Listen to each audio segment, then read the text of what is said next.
కొన్ని గంటల్లో చంద్రబాబు ఏపీ ముఖ్యమంత్రిగా ప్రమాణ స్వీకారం చేయబోతున్నారు. కొన్ని రోజులుగా జేపీలో సాగుతున్న విధ్వంసకాండ మాత్రం ఇంకా ఆగలేదు. అంతకంతకు పెరుగుతోంది. వైఎస్ఆర్సీపీ నేతలు, కార్యకర్తలు, సానుభూతి పరులే లక్ష్యంగా హింస రచన కొనసాగుతోంది. టీడీపీ, జనసేన శ్రేణులు ఉన్మాదంతో ఊగిపోతున్నాయి. ఆస్తులు ధ్వంసం చేస్తున్నారు, రక్తం కళ్ళ చూస్తున్నారు, హత్యాయత్నాలు చేస్తున్నారు, అవమానిస్తున్నారు, ప్రజాస్వామ్యాన్ని అవహేళన చేస్తున్నారు. ఇంత జరుగుతున్న కూటమిలలోని భాగస్వామ్య పక్షాలు మౌనంగానే ఉంటున్నాయి. చివరకు చంద్రబాబు దాడులపై స్పందించారు. 2 నాలుకల ధోరణితో మమా అనిపించారు. బీహార్లా మారిన ఏపీలో 5.5 కోట్ల మంది ప్రజలకు రక్షణ లభించేదెప్పుడు, రక్షణ ఇచ్చేదెప్పుడు? దీనిపైనే ఇవాటి మ్యాగజైన్ స్టోరీ. విధ్వంస రాజకీయాలను, కక్ష రాజకీయాలను ప్రక్షాళన చేయాలి. కూటమి ఎమ్మెల్యేల భేటీలో దాడులపై చంద్రబాబు స్పందించిన తీరు ఇది. ఇక్కడితో ఆగలేదు. దానికన్నా ముందు మరో మాట కూడా అన్నారు. తప్పు చేసిన వాళ్ళని క్షమించి వదిలేస్తే అది అలవాటుగా మారుతుందన్నారు. వైఎస్ఆర్సీపీకి మద్దతుగా ఉండటం తప్ప, ప్రజాస్వామ్య దేశంలో ఒక రాజకీయ అభిప్రాయాన్ని కలిగి ఉండటం తప్ప, చంద్రబాబు దాడులను ఆపమని క్యాడర్కి స్పష్టమైన ఆదేశాలు ఎందుకు ఇవ్వలేకపోతున్నారు? దాడులను సహించవద్దని అధికార యంత్రాంగానికి ఎందుకు దిశానిర్దేశం చేయటం లేదు? ఇంకా ఏపీ ఎన్నాళ్ళు రావణ కాష్టంలా రగలాలి? బీహార్ ని తలపిస్తున్న ఏపీ కాదు, బీహార్ ని మరిపిస్తున్న ఏపీ. వారం రోజులుగా దాడులతో పేట్రేగిపోతున్న టీడీపీ, జనసేన శ్రేణులు ప్రజాస్వామ్యాన్ని అపహాస్యం చేస్తూ హింస రచన. వైఎస్ఆర్సీపీ శ్రేణులే లక్ష్యంగా విధ్వంసకాండ. తక్షణమే దాడులు ఆపాలంటూ పిలుపునివ్వని కూటమిలోని పార్టీల నాయకత్వాలు దాడులపై 2 నాల్కల ధోరణి ప్రదర్శించిన చంద్రబాబు. ఎన్నికల కౌంటింగ్ రోజు మధ్యాహ్నం ఏపీలో మొదలైన విధ్వంసం రోజు రోజుకి మరింత పెరుగుతూ 5.5 కోట్ల మంది ప్రజల గుండెల్లో భయోత్పాతం సృష్టిస్తోంది. వైఎస్ఆర్సీపీ నేతలు, కార్యకర్తలు, సానుభూతి పరులే లక్ష్యంగా దాడులకు తెగబడుతోంది టీడీపీ, జనసేన. అరాచక శక్తుల పీచమణచాల్సిన పోలీసులు, అధికార యంత్రాంగం చోద్యం చూడ్డానికే పరిమితమైపోయారు. ఆస్తులపై దాడులు, వైఎస్ఆర్సీపీ శ్రేణులపై దాడులు, యూనివర్సిటీలపై దాడులు, సచివాలయాలపై దాడులు, వాలంటీర్లపై దాడులు, ప్రజా ఆస్తులపై దాడులు. ప్రశాంతతతో కూడిన ప్రజా జీవితానికి కేర్ అడ్రస్ గా ఉండే ఏపీలో జరుగుతోన్న విధ్వంసాలను చూసి దేశమంతా నివ్వెరపోతోంది. ఇంత జరిగినా దాడులను వెంటనే ఆపాలంటూ చంద్రబాబు కానీ, పవన్ కళ్యాణ్ కానీ, పురంధేశ్వరి కానీ పిలుపునివ్వలేదు. పార్టీ శ్రేణులను ఆదేశించలేదు. ఎన్నికలు అయిన తర్వాత కూటమి ఎమ్మెల్యేల సమావేశంలో దాడులపై స్పందించారు చంద్రబాబు. దాడుల విషయంలో ఆయన ప్రదర్శించిన 2 నాల్కల ధోరణి ఇప్పుడు తెలుగు రాష్ట్రాల్లో చర్చనీయాంశంగా మారింది. కానీ మనం కూడా అదే విధంగా కక్ష తీర్చుకోవాలి అని గాని మనం ముందుకు పోతే మనకు కూడా సమస్య వస్తుంది. అదే సమయంలో ఒకటే చెప్తున్నా, తప్పు చేసిన వాడిని క్షమించి పూర్తిగా వదిలిపెడితే కూడా మళ్ళా అలవాటుగా మారుతుంది.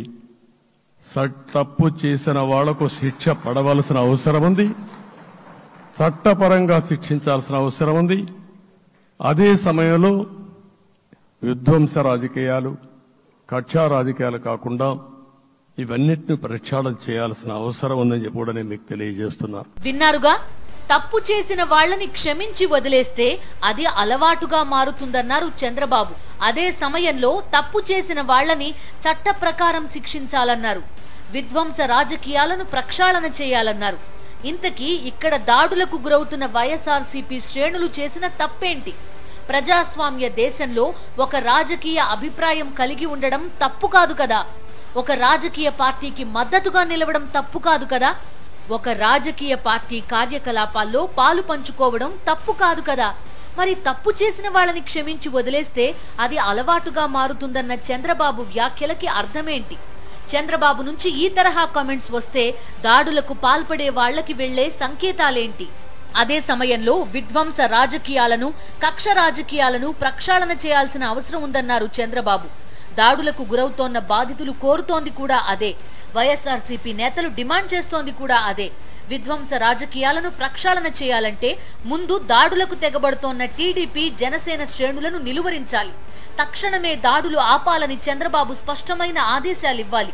ఆ ఆదేశాలు కూటమి ఎమ్మెల్యేల సమావేశంలో చంద్రబాబు నుంచి వస్తాయని ఏపీ ప్రజలు ఆశించారు. కానీ దాడులపై 2 నాల్కల ధోరణిని ప్రదర్శించడానికి మాత్రమే చంద్రబాబు పరిమితమైపోయారు. అనేక మంది వైసీపీ కార్యకర్తలతో పాటు 20 మంది పోలీసులు కూడా గాయపడ్డారు. కొంతమందికి అయితే చాలా తీవ్ర గాయాలు జరిగినాయి. ఒక కానిస్టేబుల్కి అయితే ఒక కన్ను పూర్తిగా పోయింది. ఇలా ఒకవైపు ఆయన హింసను ప్రేరేపిస్తూ, మరోవైపు ఇటువంటి మాటలు చెప్తే అలాగా తప్పు చేసిన వారిని క్షమిస్తే అలవాటుగా మారుతుంది, తప్పు చేసిన వారికి చట్టపరంగా శిక్ష పడాల్సిన అవసరం ఉంది అని చెప్పి చెబుతున్నారు. అంటే ఆ రోజున అటువంటి తప్పులు చేసిన వారికి కూడా, ఇంక్లూడింగ్ ఈనాటి ముఖ్యమంత్రిగా కాబోతున్న చంద్రబాబు నాయుడు గారు కూడా అటువంటి శిక్షకు పాత్రుడు కావాల్సి వస్తుందేమో అన్న భావన కలుగుతోంది. ఎన్నికల్లో కానీ ఎన్నికల తర్వాత కానీ హింసకు చోటు లేని అతి కొద్ది రాష్ట్రాల్లో తెలుగు రాష్ట్రాలు ఉన్నాయి. ఎక్కడైనా 1-2 ఘటనలు మినహా ఎన్నికలు ప్రశాంతంగా జరిగిపోతాయి. కానీ ఈసారి మాత్రం జరిగింది వేరు, జరుగుతోంది వేరు. పోలింగ్ నాడే టీడీపీ శ్రేణులు హింస రచన మొదలుపెట్టాయి. పోలింగ్ ముగిసిన 2-3 రోజుల పాటు ఆ విధ్వంసం కొనసాగింది. ఇక కౌంటింగ్ రోజు నుంచి టీడీపీ జనసేన శ్రేణులు చెలరేగిపోయారు. దాడులు, హత్యాయత్నాలు, కిడ్నాప్లకు పాల్పడుతున్నారు. వైఎస్ఆర్ కాంగ్రెస్ పార్టీ నాయకులు, కార్యకర్తలు వాళ్ల ఆస్తులే కాదు, సాక్షాత్తు ప్రభుత్వ కార్యాలయాలు, విశ్వవిద్యాలయాలను సైతం వదలకుండా దాడులు చేస్తున్నారు. వైఎస్ఆర్ కాంగ్రెస్ పార్టీ అభ్యర్థుల ఇళ్లపైకి బీహార్, యూపీలను మరిపించేలా కత్తులు, వేట కొడవళ్లు, కర్రలు, బండరాళ్లను కార్లలో వేసుకుని మరీ వచ్చి విధ్వంసం సృష్టించారు. ఇంత జరుగుతున్నా చంద్రబాబు ఎక్కడా కూడా ఈ దాడులు, దౌర్జన్యాలు, హింసని ఖండించలేదు. వెంటనే ఆపాలని క్యాడర్కి పిలుపునివ్వలేదు. దాడులపై ఉక్కుపాదం మోపాలని అధికార యంత్రాంగానికి ఆదేశాలివ్వలేదు, సూచనలు చేయలేదు. వారం రోజులుగా ఏపీలో సాగుతోన్న హింసాకాండని చూసి దేశమంతా నివ్వెరపోతోన్న చంద్రబాబు నుంచి ఎలాంటి స్పందన రాలేదు. ఎన్డీఏ పక్ష సమావేశంలో విధ్వంస రాజకీయాలను ప్రక్షాళన చేయాలని ముక్తసరిగా స్పందించిన చంద్రబాబు అదే సమయంలో తప్పు చేసిన వారిని క్షమించి వదిలేస్తే అది అలవాటుగా మారుతుందని వ్యాఖ్యానించారు. దీంతో కూటమిలోని పార్టీ శ్రేణులకు ఆయన ఎలాంటి సంకేతాలు పంపుతున్నారన్న చర్చ రాజకీయ వర్గాల్లో కూడా మొదలైంది. క్షణికావేశంలో చేసే దాడులు నిమిషాల్లో ఆగిపోతాయి. ఉద్దేశపూర్వకంగా చేసే దాడులు గంటల పాటు కొనసాగుతాయి. కానీ వారం రోజులుగా ఏపీ అంతటా టీడీపీ, జనసేన శ్రేణులు కత్తులతో, కర్రలతో, రాళ్లతో వీరవిహారం చేస్తుంటే ఈ దాడులన్నీ ఒక ప్రణాళికాబద్ధంగా సాగుతున్నాయా అన్న సందేహాలు సామాన్య ప్రజలను కూడా వేధిస్తున్నాయి. ఉమ్మడి ఆంధ్రప్రదేశ్లో కానీ ఎన్నికల తర్వాత ఎప్పుడూ ఇలాంటి భయానక వాతావరణం నెలకొనలేదు.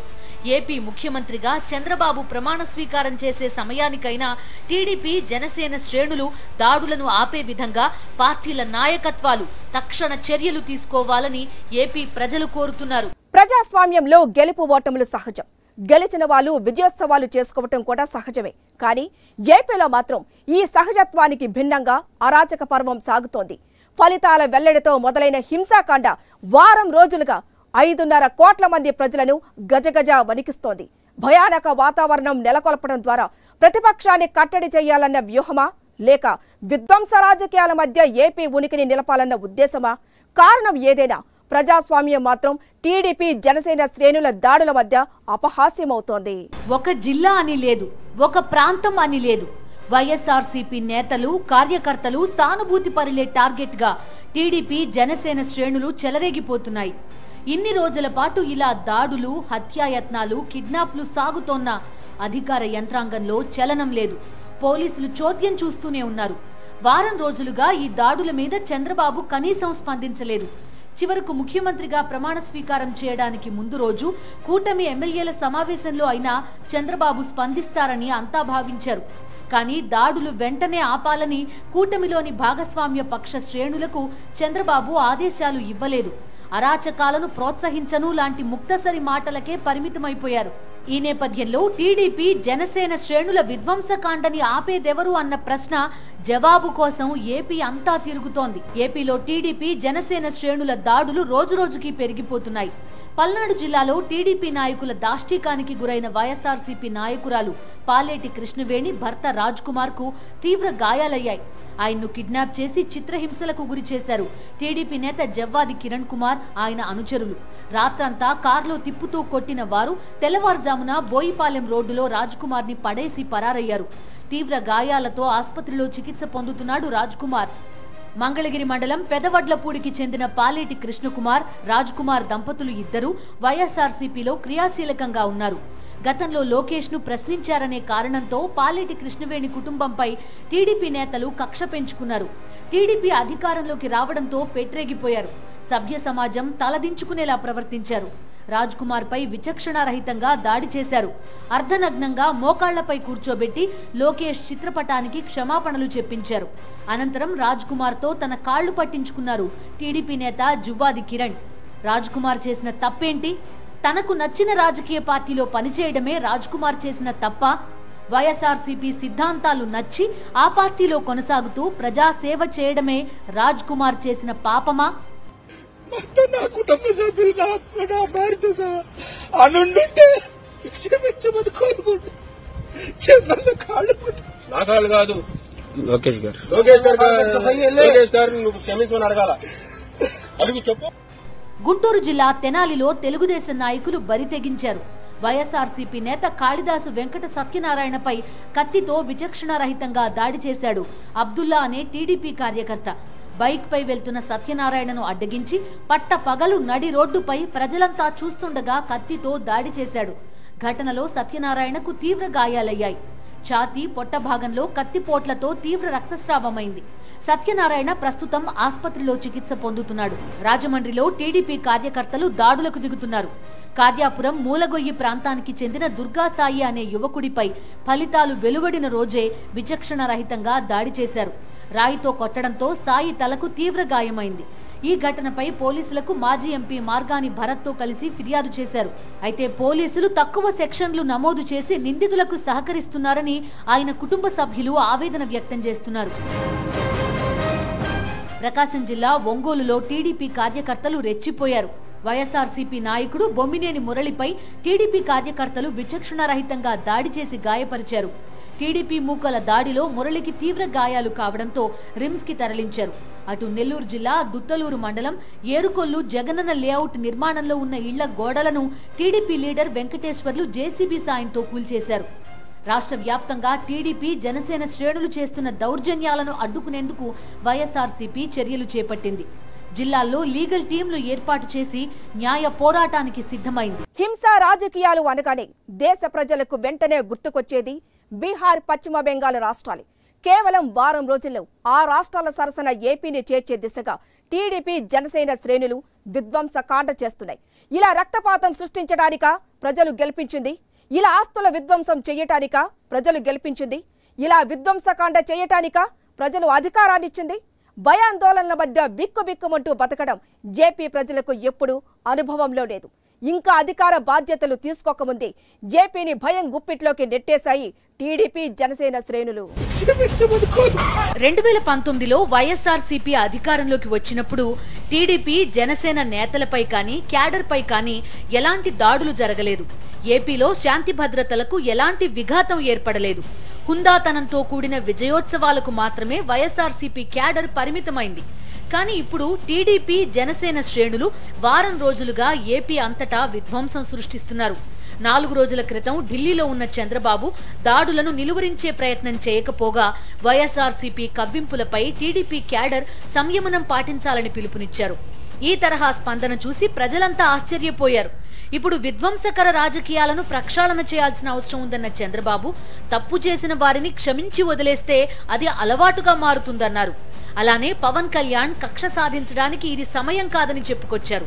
చంద్రబాబు, పవన్ కళ్యాణ్ల తీరు చూస్తుంటే దాడులను అరికట్టడానికి వాళ్ళెంత చిత్తశుద్ధితో ఉన్నారో అర్థమవుతోందని సీనియర్ జర్నలిస్టులు విశ్లేషిస్తున్నారు. క్షమిస్తే కక్షపూరిత రాజకీయాలు కొనసాగుతాయని ఒక మాట మాట్లాడారు. అదే సమయంలో కక్షపూరిత రాజకీయాలు, విధ్వంసక రాజకీయాలను ప్రక్షాళన చేయవలసిన అవసరం ఉందన్నారు. ఈ మాటకు అర్థం నాకు ఇప్పటివరకు బోధపడలేదు. ప్రక్షాళన చేయటం ఏంటి? కట్టడి చేయాలి. కానీ అంటే విధ్వంసక రాజకీయాల్లో కూడా మంచి చెడు ప్రక్షాళన చేసి ఆయన అమలు జరుపుతాడా? పవన్ కళ్యాణ్ గారు ఈరోజు ఉదయం ఆయన చెప్పిన మాట కూడా ఆశ్చర్యం కలిగించింది. ఆయన ఏమంటారంటే కక్షపూరిత రాజకీయాలకు ఇది సమయం కాదట. అంటే ఒక సమయం ఉంటుందా దానికి? కక్షపూరిత రాజకీయాలు ఆలోచించి మాట్లాడుతున్నారా? మనసులో కక్షపూరిత రాజకీయాలు పెట్టుకుని రాజకీయాలు చేయాలన్న ఉద్దేశంతో మాట్లాడుతున్నారా?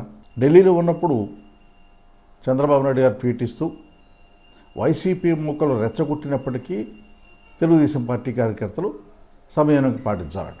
ఇది రెచ్చగొట్టడం కాకేమిటి? ఒక పక్కన తెలుగుదేశం పార్టీ వారు ఏకపక్షంగా దాడులు చేస్తున్నారనే వార్తలు వస్తుంటే వైసీపీ మూకలు రెచ్చగొట్టినప్పటికీ తెలుగుదేశం కార్యకర్తలు సంయమనం పాటించాలంటారు ఏంటి? సో దీన్ని బట్టి దాడులు చేయాలని కొనసాగించాలని తెలుగుదేశం పార్టీ నిర్ణయించుకున్నట్టు కనిపిస్తోంది.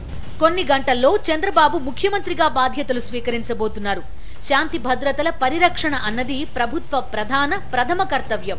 ఇప్పటికే 3 సార్లు సీఎంగా పనిచేసిన చంద్రబాబుకి ఈ విషయం తెలియంది కాదు. కానీ దాడులను వెంటనే ఆపాలని స్పష్టంగా పార్టీ శ్రేణులకు ఆయన ఆదేశాలివ్వలేదు. మరోవైపు రాష్ట్రమంతా హింసాకాండ కొనసాగుతోంది. వైఎస్ఆర్సీపీ శ్రేణుల ఆస్తుల విధ్వంసం కొనసాగుతోంది. చివరకు విశ్వవిద్యాలయాలను కూడా కూటమి శ్రేణులు వదిలిపెట్టడం లేదు. మరోవైపు లోకేష్ ఫోటోతో రెడ్ బుక్ పేరుతో ఏపీలోని నగరాల్లో హోర్డింగ్స్ వెలిశాయి.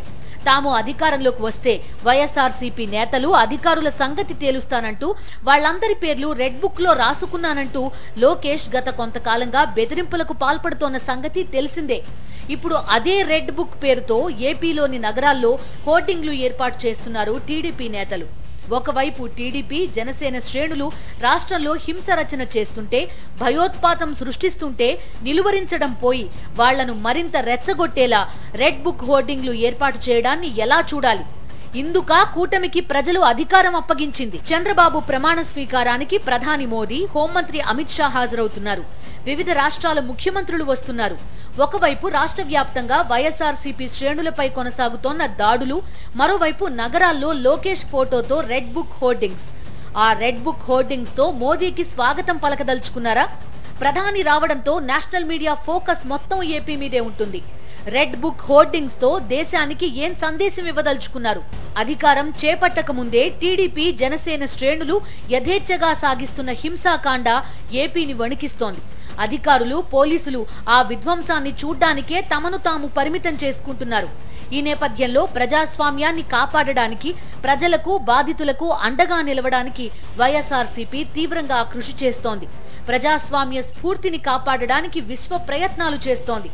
ప్రశాంతమైన రాష్ట్రంగా ఆంధ్రప్రదేశ్కి దేశమంతా పేరుంది. ఆ పేరుని కాపాడాల్సిన బాధ్యత నాయకులుగా మాత్రమే కాదు, పాలకులుగా కూడా కూటమి మీద ఉంది. ఇప్పటికైనా ఆ దిశగా కూటమిలోని పార్టీల నాయకత్వం చర్యలు తీసుకోవాలని ప్రజాస్వామ్యవాదులు కోరుతున్నారు. ఇది వాటి మ్యాగజైన్ స్టోరీ.